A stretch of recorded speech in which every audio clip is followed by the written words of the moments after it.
All right, it's day 4 of Team No Sleep. We're ghost tripping again. We're at the Menger Hotel, established in 1859. And you know what the craziest part about this place is? Nobody knows what's going on. They can't figure it out. They're hearing things, they're seeing things, but you know what? We're here to find out. Let's go in. Walking into the Menger was like walking back in time, with the historic feel and vintage decor. Public Relations Director Ernesto Malacara has been there for over 30 years and has seen and heard it all. It's a beautiful old hotel. We're trendsetters. It's seen everything for 156 years, and it will be around hopefully for another 156.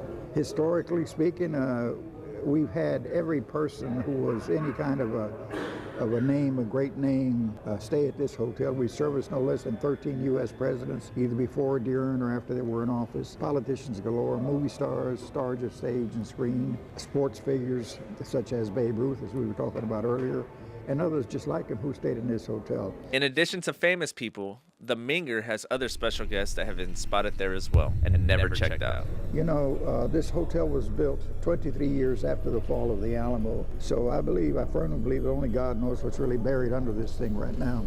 So like all the other places we went to, we waited until nightfall to start our investigation.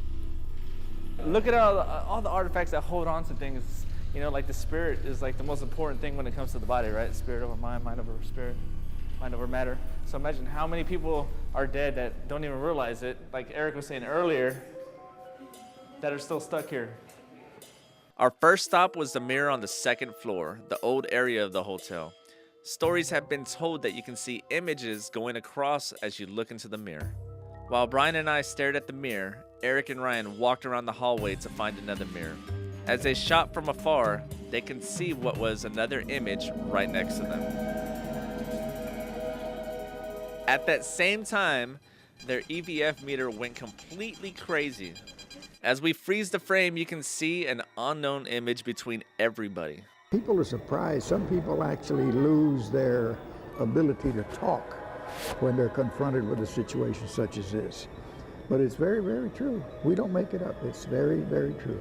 As we continued our investigation, we went into other suites like the Roy Rogers suite. We also went into a room that has been talked about numerous times throughout the years. So in this room, they reported that they could hear stomping or like a bowling ball falling and bouncing on a roof in this room. Like, this is the most haunted room right here, 3069. Camped out in the room 3069 for a while. Turning off all the lights in the room and the camera, we heard rolling noises on the ceiling, but we weren't sure about the whereabouts. Wait, could this be the famous bowling ball that everybody was talking about? What was clear was a faint orb that hung around Eric's leg. As you can see, the particle is coming up and not down, as that would be dismissed as a piece of dust or something. Mr. Malacara doesn't know where these spirits come from, but he does believe that they are true spirits that are just as curious as we are. We don't understand. Perhaps one of these days we might really understand how this occurs, but it does, because it happens all the time. It does.